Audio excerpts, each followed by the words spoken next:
Александър Велики. Ярката светлина на древна Гърция. Принцът от далечна Македония става най-големият завоевател на света. Никой не е допускал, че някой ще опита да покори целия свят и почти ще успее. Той е първият европеец, създал империя, простираща се от Средиземно море до края на познатия свят.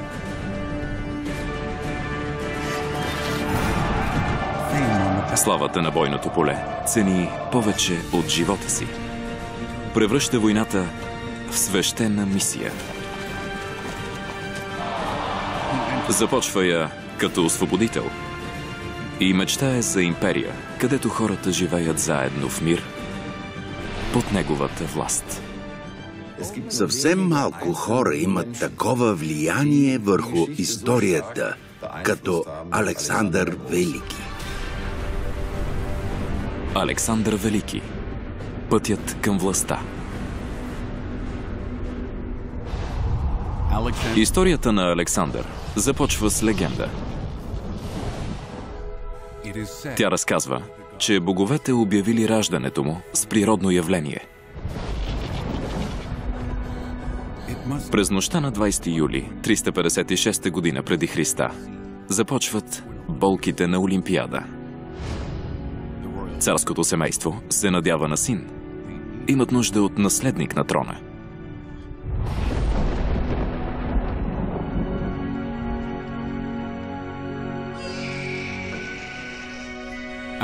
Александър е роден втори.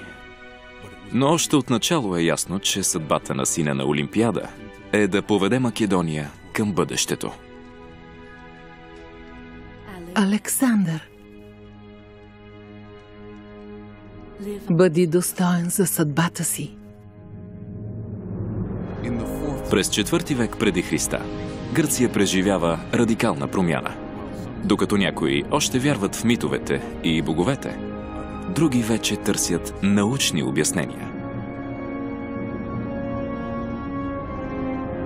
Големите градове стават център на новото.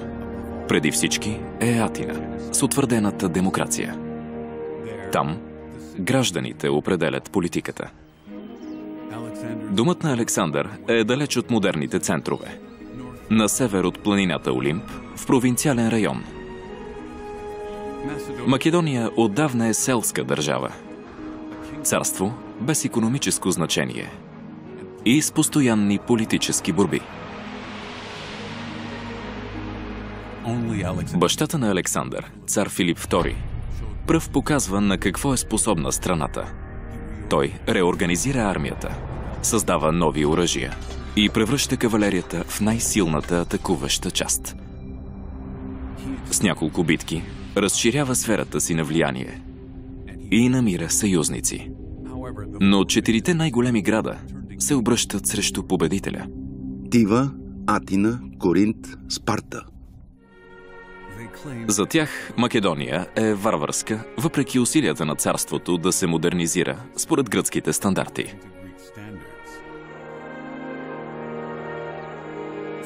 Филип е носител на прогрес, особено в македонската столица Пела.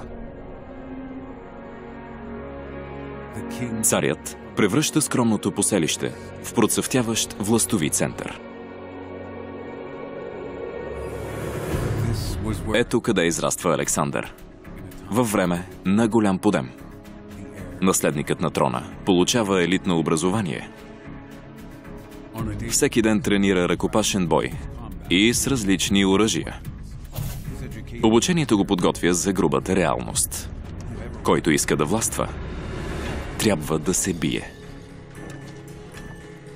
Така живее баща му Филип. Той почти винаги е на война и възпитанието на сина им е поверено на Олимпиада. Хайде, Александър! Заслужи уважението на противника!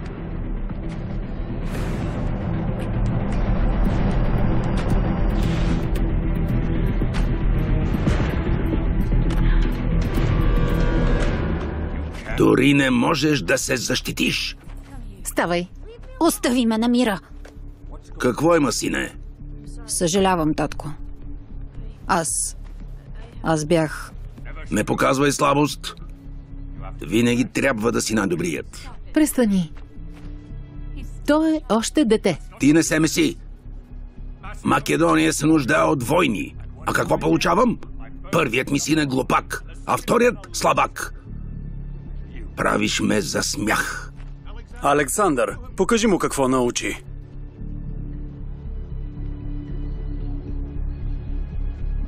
Днес видях достатъчно.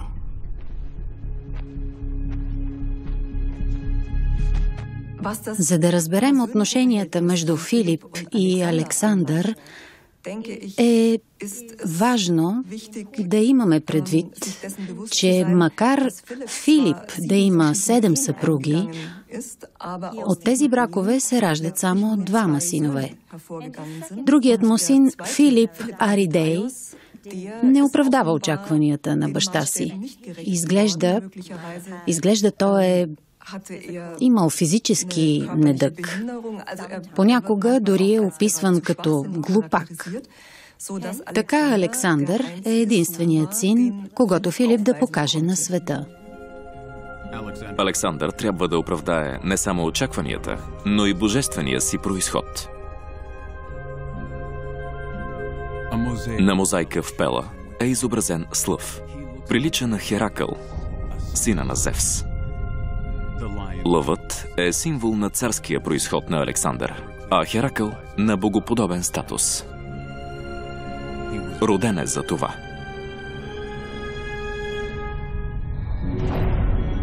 И родителите на Александър вярват в божествения си произход. Подобно измислено родословие е често в античните времена. Така много царски фамилии оправдават властта си. В Македония искрено вярват в боговете. Никой не се съмнява, че престолонаследникът Александър е наследил свръхчовешки умения. Но Александър е повлиян от вярванията на Олимпиада. Тя участва в религиозни ритуали и повтаря на момчето, че той не е от този свят.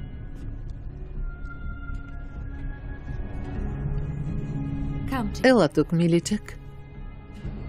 Не слушай баща си. Сърцето му е от камък. Правя каквото иска. Защо винаги го разочаровам? Ела.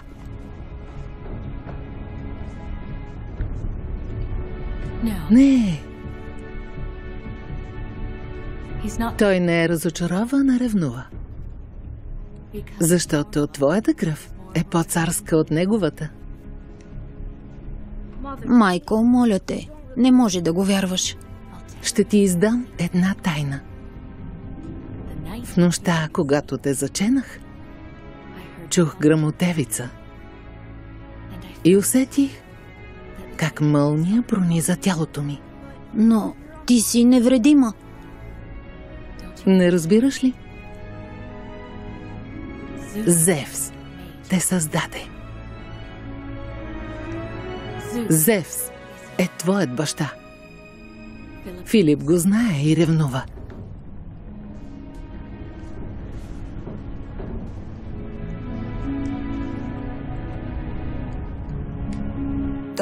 Това, че Зевс е баща на Александър, е друга легендарна история.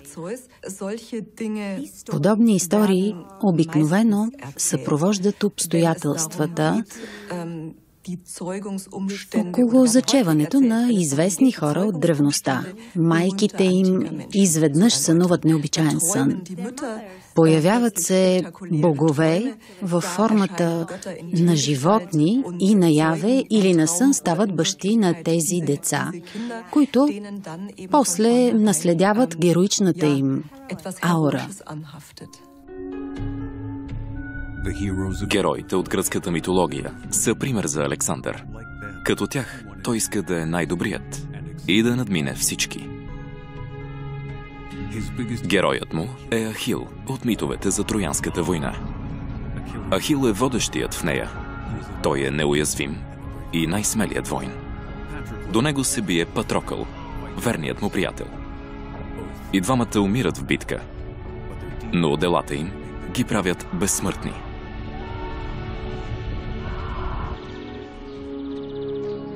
Аристотел, един от най-великите гръцки мислители, записва историята, създадена за Александър.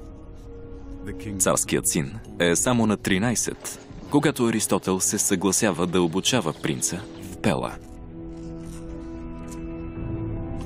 Преподава на Александър всичко от гръцката култура – драма, география, науки, както и литература и философия. Но най-важното е, че изучава Илиадата на Омир. Тя е задължително четиво. Всеки грък я знае. Помниш ли какво казва бащата на Ахил? Винаги да е най-добрият и да надмине всички. Все едно го е казал татко. Баща ти е по-мъдър, отколкото мислят мнозина. Ахил успява ли? Амбициите на Ахил не са като на обикновените хора. Той е движен от свещен гняв. Защото отмъщава за Патрокъл и дни наред влачи убиеца му в кълта. Вярно е, но също проявява и милост и го погребва достойно. Ахил има избор между дълъг живот, който ще потъне в забвение, или кратък живот и вечна слава. Аз няма да го постигна. Защо не? Татко няма да остави нищо за мен. Преди да се докажа, ще е покорил цяла Гърция. Ела, ще ти покажа нещо. Ела.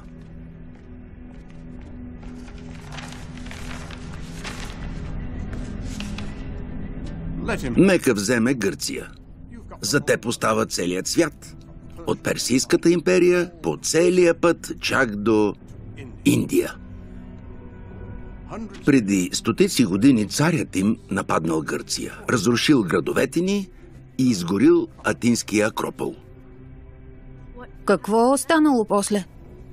Гърците се обединили и прогонили персийците. Какво общо има с мен? Персийците още са постоянна заплаха. Войските им са разположени на Хелеспонт, буквално са напрагани. Дори гробът на Ахил е в ръцете на тези варвари. Искаш ли вечна слава? Обедини гърците и ги поведи срещу Персия. Това ще бъде истинско геройство. Аристотел е многостранен учен, който познава всички области. Син е на лекар. Преподава на Александър медицина, науки и, разбира се, Омир. Александър е жаден за знания. Образованието е важно за по-нататъшния му живот като изследовател и почитател на Омир. Има един прочут негов цитат. Филип ми даде живот, но Аристотел ми даде добрия живот. Школата на Аристотел се намира в отдалечено светилище на нимфи. Идеално място да се посветиш на търсене на мъдростта и прозрението.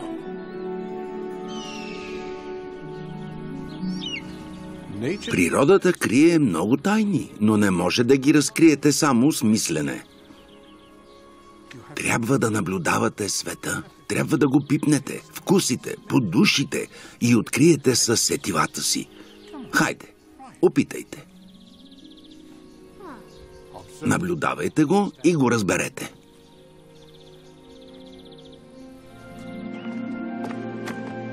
Виж, това е перо. Гнездото е там. Ей, да си вземем яйце. Няма начин. Птицата ще ни нападне. Ти я подплаши, а аз ще взема яйцето. Много е опасно. Ахил и Патрокъл не са се бояли. Хайде! Смелостта на Александър е пословична. приема всяко предизвикателство.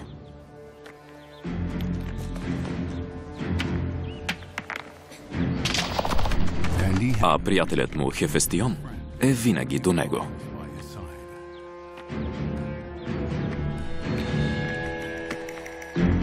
Александър! Птицата се връща! Слизай! Бързо!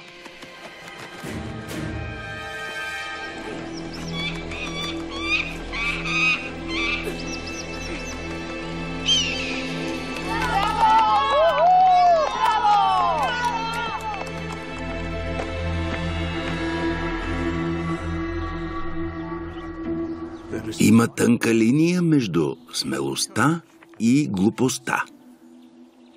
Всяко действие трябва да се обмисли и едва тогава ще си струва. Запомни това. Яйцето доказва, че не бях глупав, а смел. Твоите думи са по-мъдри от действията ти. Но ако просто следваш страстта си, действаш без разум.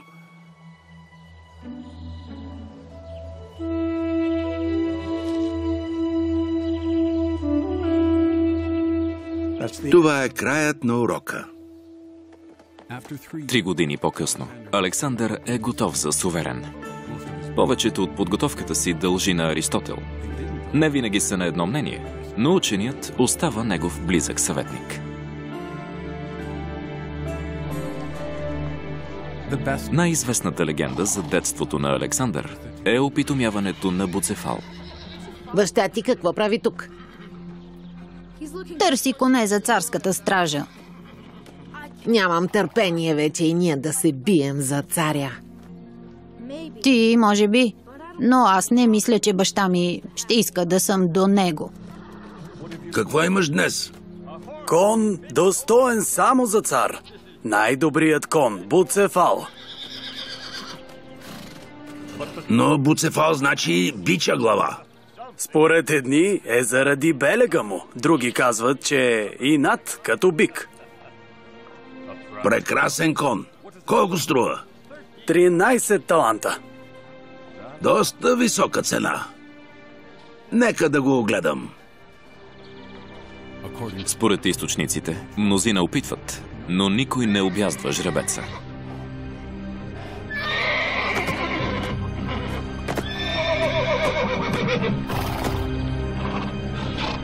Само Александър разбира защо конят е в паника.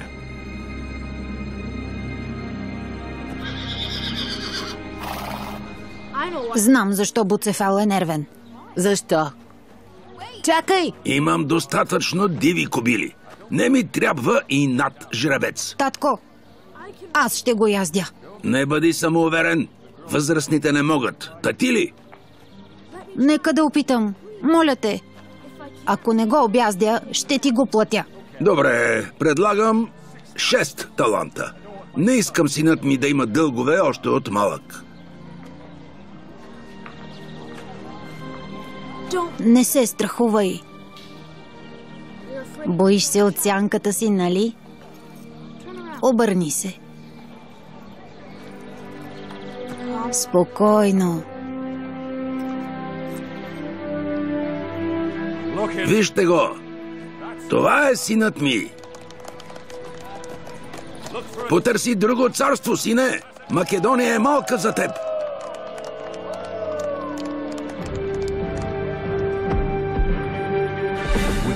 Тази история е пророческа за походите на Александър, а конят му става най-известното животно в античността.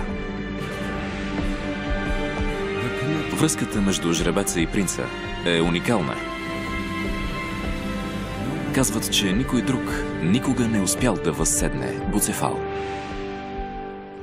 Тези истории са опит да се обясни нещо много специално. Целта им е да разберем особено историческо събитие или изключителна историческа личност. Ето ви едно малко момче, което е като говорещ с конете. Опитомява коня с помощта на психология и конят му се подчинява доброволно. По същество тази история описва харизмата на Александър Велики.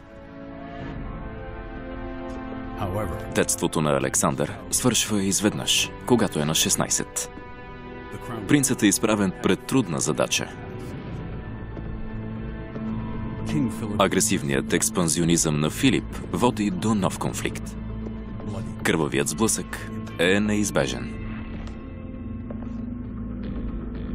Филип отива на война. В отсъствието му, Александър застава начело на империята. Поверявам ти империята си. От сега си мой съвладетел.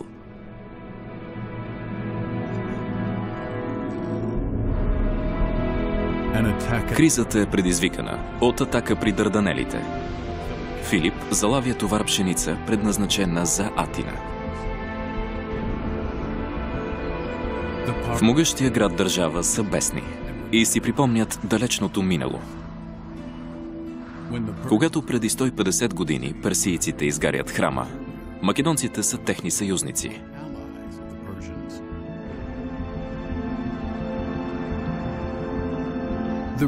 Възстановяването на храма е символ на атинския триумф над Персия. Накрая успяват да отблъснат врага.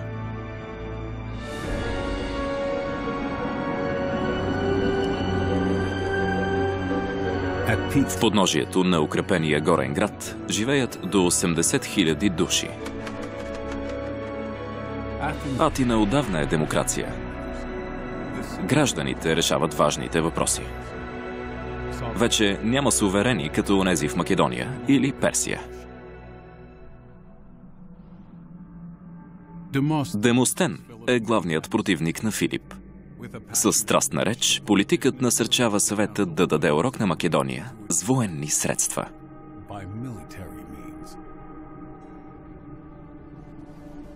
Не с думи, а с дела. Нашите предшественици ни превърнаха в свободни гърци. С кръвта си ни спасиха от персийската тирания.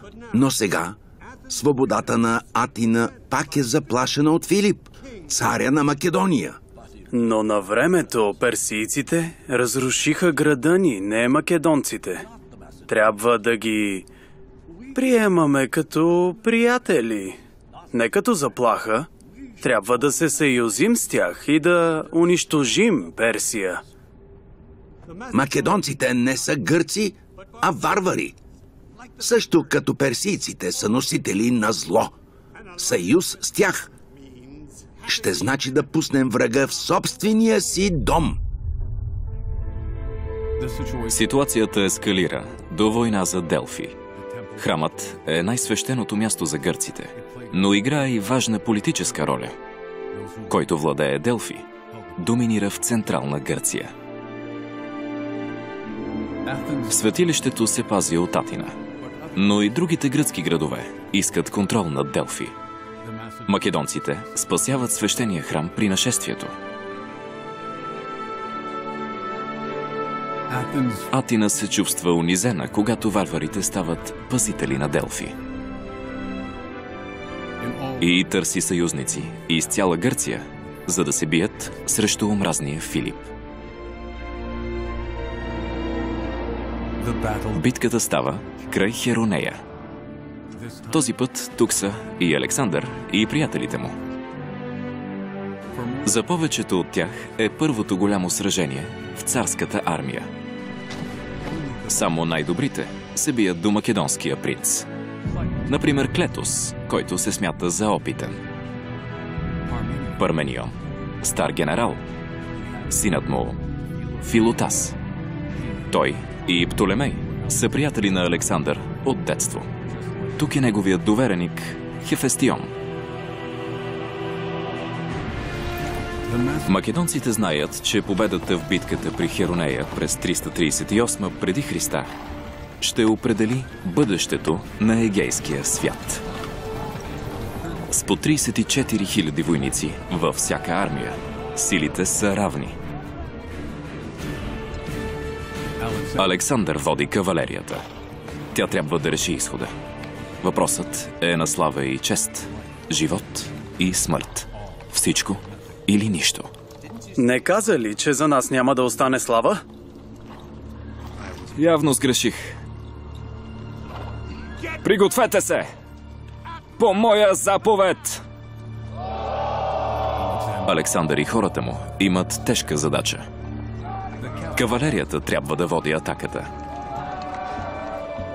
Също като Ахил и Патрокъл.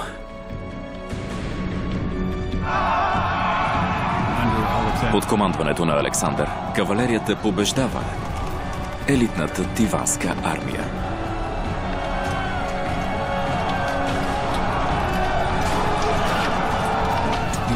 Атинските пешаци са подмамени в капан и се нанизват на смъртоносните копия.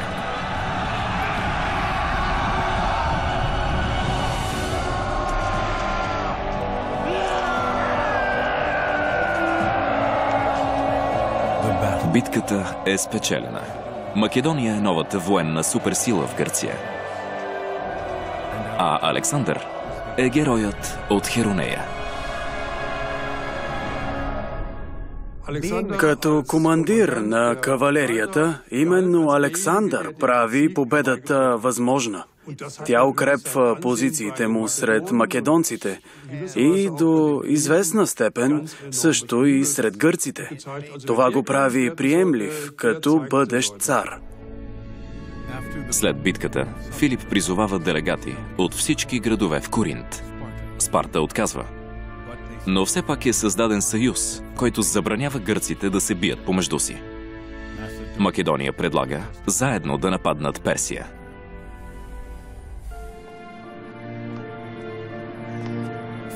По обратния път, Филип посещава Делфийския оракул. Суверенът пита какъв е шансът му срещу могъщия враг. Царското запитване към бог Аполон му струва златен лавров венец. Оракулът отговаря чрез жрицата. Пития изпада в транс, за да достигне света и мъдростта на боговете. Или поне в това вярват древните гърци. Бедните хора получават кратки отговори – да или не. А за богатите като Филип има пълни пророчества. Тя казва, бикът е увенчан и краят му е близо за онзи, който ще направи жертва. Тя говори за жертвен бик, знак за царска смърт. Но кой ли цар има предвид? Персийският цар? Или Филип? Пророчествата на Пития винаги са загадка. Жреците решават как да ги интерпретират. Те са истинската власт в Делфи. Искаше да знаеш дали ще победиш персийците? Оракулът каза, че царят ще умре. Филип не се съмнява. Знаците сочат победа. Какво става? Ще се бием с Персия? Не ние. Баща ми взе решение. Парменион ще тръгне като авангард. Без нас. Без нас ли? Той забрави ли кой спечели битката при Херонея? Явно се бои, че съм по-добър от него. Не се тревожи за Филип, а за новата му жена. Винаги е имал много жени. Защо тази да е различна? Не ставай глупав. Баща ти ще те отхвърли. Майко, моля те. Цени новата си съпруга повече, отколкото ценеше мен. Не е заради красотата й, а защото е истинска македонка. Ако тя му роди син, той ще се качи на трона. Вдигам тост! Да пием за царската двойка. Слава! Да ни дадат престолонаследник с чиста македонска кръв. Видя ли? Какво говориш? Александър! Той е пиян. Не го слушай. Аз съм наследник на трона. Извини се, Александър. Маталус е мой гост. Ще се извиня, ако ми окажеш нужното уважение. Аз още съм царят.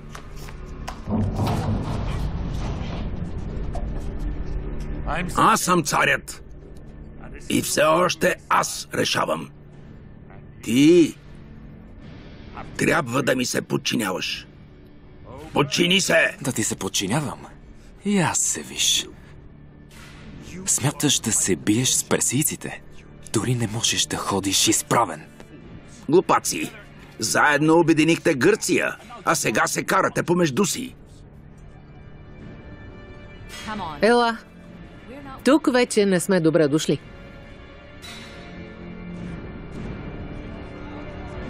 Върви си! Повече не искам да те виждам! Александър и майка му отиват в изгнание в Епир, дома на Олимпиада. Минават безброй месеци без контакт между баща и син. Александър е отхвърлен. Но тъй като е нужен за войната с Персия, македонският двор изпраща пратеник. Викала си ме, майко. Александър! Стари приятелю. Демаратос е изпратен от баща ти. Той иска да се сдобрите. Той ли го каза? Познаваш го?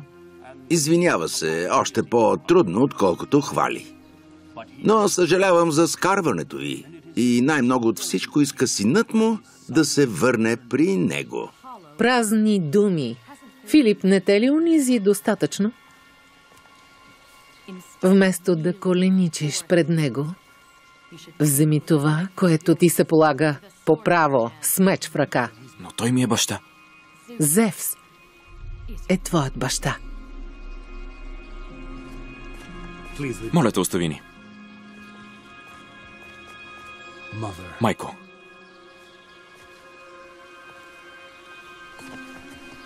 Научих се да разграничавам смелостта от глупостта.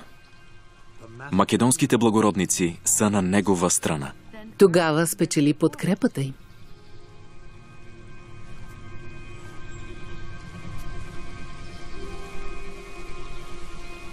Погледни се, сине. Ти си всичко, което Филип не е. Той е груб. Ти си благороден. Той е войн, но ти си цар. Ти си цар. Престани. Няма да се бия със своя баща. Той не е твой баща. Не неговата кръв.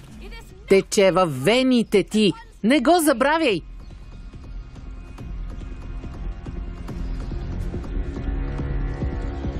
Не му дължим нищо. Олимпиада и Александър имат общи интереси. Олимпиада може да влияе на ситуацията само чрез сина си. Дори животът ти зависи от това синът ти да остане на власт. Минава още почти година, без да се случи нищо.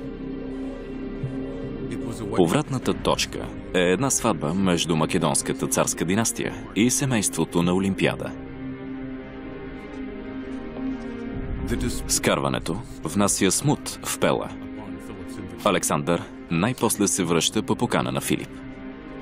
Двамата демонстрират единство в интерес на царството си. Но цар Филип не подозира, че сред гостите има убиец. Вижте, баща и син пак са заедно. Баща и син пак са заедно, но не всички одобряват помирението.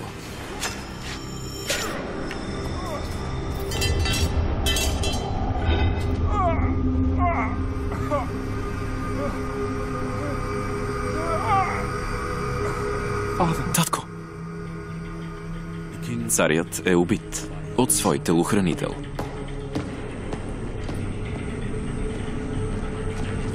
Татко! Някой да му помогне! Но за суверена е късно. Умира на 46 години. Цар Филип е мъртъв! Да живее цар Александър! Пътят към трона е свободен. Александър го заема без колебание. Да живее цар Александър! Да живее цар Александър! Александър и майка му са подозирани като поръчители. И двамата имат мотив, особено Олимпиада. Тя е унизена от новата съпруга на Филип. И отчаяно иска Александър да е цар. Убийството на Филип остава неразкрито. Олимпиада създава впечатлението, че иска да запази мястото си в двора и подкрепя сина си Александър. Тогава подобни обвинения са неизбежни. Следващата логична стъпка за такава жена е да бъде невярна, да отрови съпруга си или да подтикне убийството му. Александър погребва баща си в Вергина, според македонския обичай. Погребалната камера е под хълм. И днес не е ясно дали това е гробницата на Филип. Но е вероятно, предвид богатата украса. Короната с дъбови мотиви е от чисто злато. Саркофагът също е от злато. Капакът е украсен със слънцето на Вергина. Слънцето с 16 лъча е емблемата на цар Филип.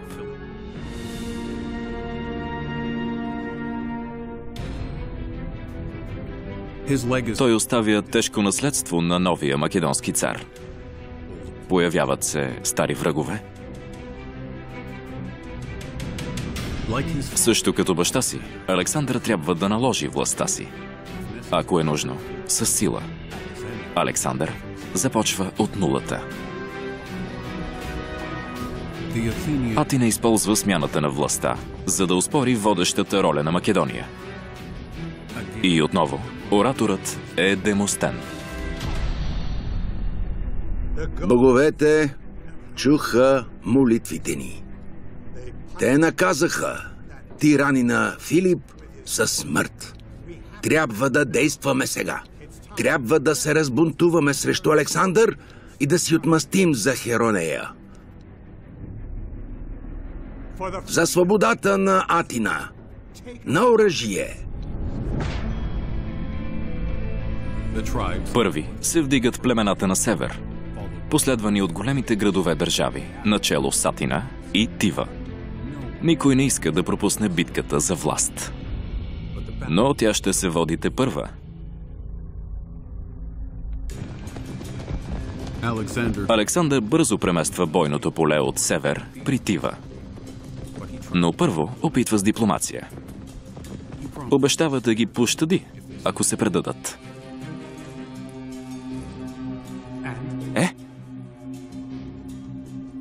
Тиванците не се предават. Предпочитат да се бият за свободата, не да се подчинят на тиранин.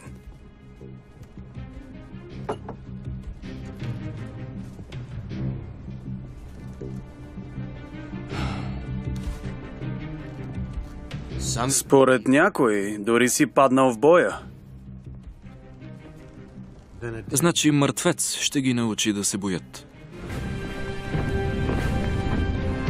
Александър действа като хладнокръвен политик. Без колебание използва Тива за назидание. Войските му покоряват града и го разрушават. Умират над 6000 души.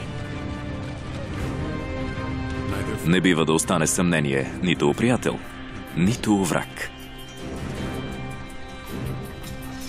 Александър е решен да се наложи като водач. Всички оцелели от клането са поробени. Тези мерки са одобрени от Коринтския съюз. Оправдани са с твърдението, че Тива е нарушила пакта. Разрушаването на Тива е ясен сигнал до всички градове в Гърция, които се противопоставят на доминацията на Македония, въплатена в македонския цар и водач на Коринтския съюз. Гражданите на Атина пишат до Александър, цар на Македония, новия хегемон на Коринтския съюз. Ние те славим и поздравяваме за наказанието над Тива. Подновяваме клетвата към баща ти. Винаги ще бъдем на твоя страна, докато си защитник на свободата. Съпротивата е сломена и мирът подсигурен. Време е Александър да се заеме с външните работи. Брегът отвъд Дарданелите в днешна Турция е следващата цел в кампанията му срещу заклетия враг на Гърция.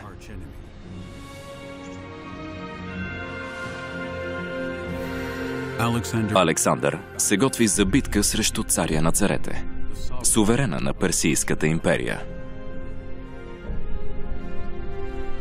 Най-могъщата империя по онова време се простира на 3 континента, оградена от непреодолими планини и докосва границите на Индия. Дори Вавилон, най-красивият град на изток, е покорен от персийците и превърнат във втора столица. Армията им наброява 300 000 мъже и навсякъде всява страх и ужас. Цар Дарий е много могъщ враг. Да водиш война срещу него е като битка между Давид и Голият. Но македонците не познават страха. Александър е решен да копира Ахил. Подобно на митичния герой, иска да отмъсти и да донесе победа на Гърция.